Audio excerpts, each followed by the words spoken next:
జనులకు దీవెనగా మార్చావని, జగతిలో సాక్షిగా ఉంచావని, ఉత్సాహగానమునే పాడనా, ఉత్సాహగానమునే పాడనా.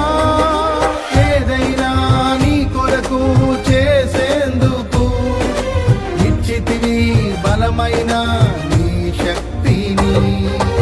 ఏదైనా నీ కొరకు చేసేందుకు ఇచ్చితివి బలమైన నీ శక్తిని. ఇది ఏ చాలును నా జీవితాంతము ఇలా నా